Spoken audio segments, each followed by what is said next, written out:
नमस्कार, welcome to जियोपॉल India. मैं हूं प्रसेनजीत। आज एक बहुत बड़ा डिप्लोमैटिक अर्थक्वेक आया है। अब सवाल यह है कि क्या नेतन्याहू का लेटेस्ट वार्निंग केवल पॉलिटिकल पॉस्चरिंग है या मिडिल ईस्ट की पूरी इक्वेशन परमानेंटली चेंज होने वाली है। मैं साफ साफ बोलूंगा, 21 सितंबर 2025 को जो स्टेटमेंट आई है नेतन्याहू की, वह सिर्फ पैलेस्टाइन रिकॉग्निशन की बात नहीं है। ये वेस्टर्न एलाइज के साथ इसराइल के रिलेशनशिप का कंप्लीट ब्रेकडाउन है। आप देखिए कि कैसे एक सिंगल डे में यूके, कनाडा, ऑस्ट्रेलिया ने पैलेस्टाइन को रिकॉग्नाइज किया और इसराइल ने डायरेक्ट वार्निंग दी, there will be no Palestinian state to the west of Jordan river. आइए स्टेप बाय स्टेप समझते हैं कि एक्चुअली हुआ क्या है। 21 सितंबर को जब UK prime minister care Starmer ने अनाउंस किया तो पूरी मिडिल ईस्ट जियोपॉलिटिक्स हिल गई। सबसे पहले कनाडा ने फॉर्मली रिकॉग्नाइज किया पैलेस्टाइन को, फिर यूके और ऑस्ट्रेलिया ने फॉलो किया। सभी ने कोऑर्डिनेटेड मूव की यूएन जनरल असेंबली से पहले। अब यहां पर इंटरेस्टिंग बात यह है कि यह रैंडम डिसीजन नहीं था। केयर स्टारमर ने जुलाई में ही अल्टीमेटम दिया था इजराइल को, सीज फायर करो और 2 स्टेट सोल्यूशन एक्सेप्ट करो वरना वी विल रिकॉग्नाइज पैलेस्टाइन। बहुत क्लियर मैसेज था ना।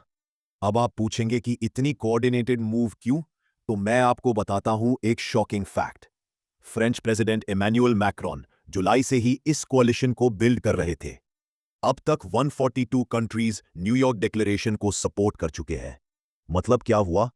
इजराइल कंप्लीटली आइसोलेटेड हो चुका है डिप्लोमैटिकली। इसके बाद ही नेतन्याहू का रिस्पॉन्स आया, जो प्योर डिप्लोमैटिक न्यूक्लियर बॉम्ब था। I have a clear message to those leaders who are recognizing a Palestinian state after the horrendous October 7 massacre.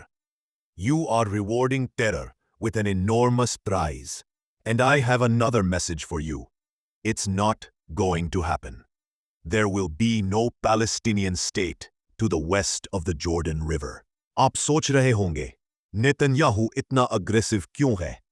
तो देखिए, अंडरलाइंग स्ट्रेटजी। नेतन्याहू ने 2023 से कंसिस्टेंटली कहा है कि सालों तक मैंने उस टेरर स्टेट की क्रिएशन को रोका है, ट्रेमेंडस प्रेशर के बावजूद। और सबसे explosive part, we have doubled the Jewish settlement in Judea and Samaria, और हम इस रास्ते पर आगे बढ़ते रहेंगे। यानी नेतन्याहू खुलकर ऐलान कर रहे हैं कि वे सेटलमेंट एक्सपेंशन को जारी रखेंगे। ये डायरेक्ट वायलेशन इंटरनेशनल लॉ का। अब मैं आपको बताता हूं कि इजराइल के अंदर क्या हो रहा है। फार राइट मिनिस्टर्स खुलकर बोल रहे हैं कंप्लीट वेस्ट बैंक एनेक्सेशन के लिए। National security minister Itamar Ben Gvir ने कहा, immediate counter measures by annexing the west bank और complete crushing of Palestinian authority. आप पूछेंगे कितना एरिया? तो फाइनेंस मिनिस्टर बेजालेल स्मोत्रिच का प्रपोजल है 82% वेस्ट बैंक को एनेक्स करना। इसका मतलब क्या है? यह कंप्लीट एथनिक क्लेंजिंग का ब्लूप्रिंट है। पैलेस्टीनियन पॉपुलेशन सेंटर्स को आइसोलेट करके इजराइल के बाहर रखना। स्मोत्रिच का exact statement, it is time to apply Israeli sovereignty in Judea and Samaria, remove once and for all the idea of dividing our small land. और सबसे concerning बात, Ben-Gvir ने अनाउंस किया कि वो नेक्स्ट कैबिनेट मीटिंग में annexation proposal submit करेंगे। तो फिर सवाल यह है, क्या नेतन्याहू इस प्रेशर को रेजिस्ट कर पाएंगे? अब आता है असली डिप्लोमैटिक चेस गेम, जो यूएन में खेला जा रहा है। 22 सितंबर को यूएन समिट में इमैनुअल मैक्रोन ऑफिशियली अनाउंस करने वाले हैं फ्रांस की पैलेस्टाइन रिकॉग्निशन। साथ में 10 से ज्यादा कंट्रीज भी रिकॉग्निशन अनाउंस करेंगे। लेकिन यहां पर इंटरेस्टिंग कॉन्ट्रडिक्शन है। 147 out of 193 United Nation countries already recognise Palestine. 18 सितंबर को यूनाइटेड नेशन जनरल असेंबली ने 145 वोट से डिसाइड किया कि Palestinian president Mahmoud Abbas video address कर सकेंगे यूएनजीए में। यूएस ने उन्हें वीजा डिनाई किया था। इसका मतलब क्या है? क्या यूएन में भी इजराइल यूएस कंप्लीटली आइसोलेटेड हो चुके हैं? मैं आपको बताता हूं कि ये आइसोलेशन कितना डीप है।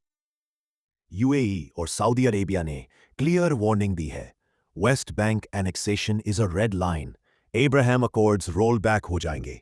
क्राउन प्रिंस मोहम्मद बिन सलमान और यूएई प्रेसिडेंट मोहम्मद बिन ज़ायद ने डायरेक्टली कहा, अगर सॉवरेंटी के कदम आगे बढ़ते हैं तो इसराइल के साथ नॉर्मलाइजेशन तुरंत वापस हो जाएगा। इसका मतलब क्या है कि नेतन्याहू की एनेक्सेशन प्लान्स उनके अपने अरब एलाइज को भी लूज कर देंगी। इकोनॉमिक कैलकुलेशंस देखें, यूएई और इसराइल का ट्रेड हर साल $10 बिलियन से ज्यादा है। सऊदी नॉर्मलाइजेशन से $20 बिलियन से ज्यादा इन्वेस्टमेंट का पोटेंशियल था, अब सब रिस्क में है। एमिराटी एनवॉय लाना नुसेबे ने सीधे कहा, एनेक्सेशन से रीजनल इंटीग्रेशन का आइडिया खत्म हो जाएगा। यही वजह है कि नेतन्याहू अब पूरी तरह कॉर्नर हो चुके हैं। डोमेस्टिक प्रेशर है एनेक्सेशन के लिए और इंटरनेशनल प्रेशर है एनेक्सेशन के खिलाफ। अब बात करते हैं कि इमानुएल मैक्रोन इस पूरे खेल को कैसे चला रहे हैं। मैक्रोन की स्ट्रैटेजी 3 हिस्सों में है। पहला फेज कूटनीतिक चैनलों के जरिए पैलेस्तीन को मान्यता देना। दूसरा फेज सभी बंधकों की रिहाई के साथ युद्ध विराम सुनिश्चित करना। तीसरा फेज सुरक्षा गारंटियों के साथ 2 स्टेट सोल्यूशन लागू करना। मैक्रोन ने मार्गरेट ब्रेनन को सीबीएस इंटरव्यू में कहा, हमास का मकसद इजराइल को नष्ट करना है, लेकिन मैं उन पैलेस्तीनियन लोगों की वैधता को मानता हूं जो एक देश चाहते हैं। अगर हम उन्हें राजनीतिक रास्ता नहीं देंगे तो वे हमास के जाल में फंस जाएंगे। मैक्रोन आगे कहते हैं, युद्ध की शुरुआत में हमास के पास लगभग 25,000 फाइटर्स थे। इजरायली सेना ने शायद आधे को मार दिया, लेकिन हमास ने बराबर संख्या में नए फाइटर्स रिक्रूट कर लिए। इसका मतलब साफ है, सिर्फ मिलिट्री सोल्यूशन काम नहीं कर रहा, पॉलिटिकल सोल्यूशन जरूरी है। US secretary of state Marco Rubio ने इसे रेकलेस डिसीजन कहा। अब मैं आपको एक दिल तोड़ देने वाली हकीकत बताता हूं जो इस पूरे डिप्लोमैटिक गेम के बैकग्राउंड में है। यूएन डेटा के अनुसार 65,000 plus Palestinians killed in Gaza since October 7। Famine was declared in northern Gaza on August 22। UN investigators ने कंक्लूड किया कि Israel is committing genocide in Gaza.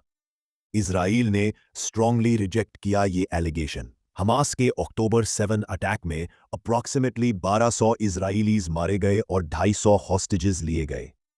इसका मतलब क्या है कि बोथ साइड्स इनॉर्मस सफरिंग झेल रहे हैं, लेकिन पॉलिटिकल सॉल्यूशन की बजाय मिलिट्री एस्केलेशन कंटिन्यू है।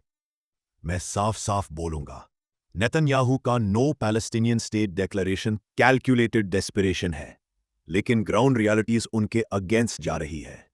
क्रिटिकल क्वेश्चन ये है, क्या इंटरनेशनल प्रेशर नेतन्याहू को कॉम्प्रोमाइज करने पर मजबूर कर देगी या वो कंप्लीट कॉन्फ्रंटेशन चूज करेंगे? आखिर में इस पूरे क्राइसिस में इंडिया के लिए क्या इंप्लीकेशंस हैं? इंडिया का परंपरागत रुख है पैलेस्तीन को समर्थन देना, लेकिन इजराइल के साथ अपनी स्ट्रेटेजिक पार्टनरशिप को भी बनाए रखना। लेकिन इस समय इंडिया के सामने कुछ चुनौतियां हैं। यूएन में वोटिंग के समय इंडिया को किसी एक पक्ष को चुनना पड़ सकता है। अरब देशों का दबाव होगा कि इंडिया पैलेस्तीन का समर्थन करे। वहीं इजराइल के साथ डिफेंस और स्ट्रेटेजिक पार्टनरशिप को भी बनाए रखना जरूरी है। इसके अलावा ईरान और रीजनल डायनामिक्स भी इंडिया की फॉरेन पॉलिसी को प्रभावित कर रहे हैं। इसलिए इंडिया की सबसे बेहतरीन रणनीति यही होगी कि वह प्रिंसिपल न्यूट्रलिटी बनाए रखे, यानी दोनों पक्षों के प्रति निष्पक्ष रहते हुए 2 स्टेट सोल्यूशन का समर्थन करे और दोनों तरफ के एक्सट्रीमिज्म की निंदा करे। तो दोस्तों, आप क्या सोचते हैं? कमेंट सेक्शन में बताइए। क्या नेतन्याहू का वार्निंग इफेक्टिव होगी और वेस्टर्न प्रेशर काम नहीं करेगा, या फिर इंटरनेशनल प्रेशर जीतेगा और 2 स्टेट सोल्यूशन इनएविटेबल है?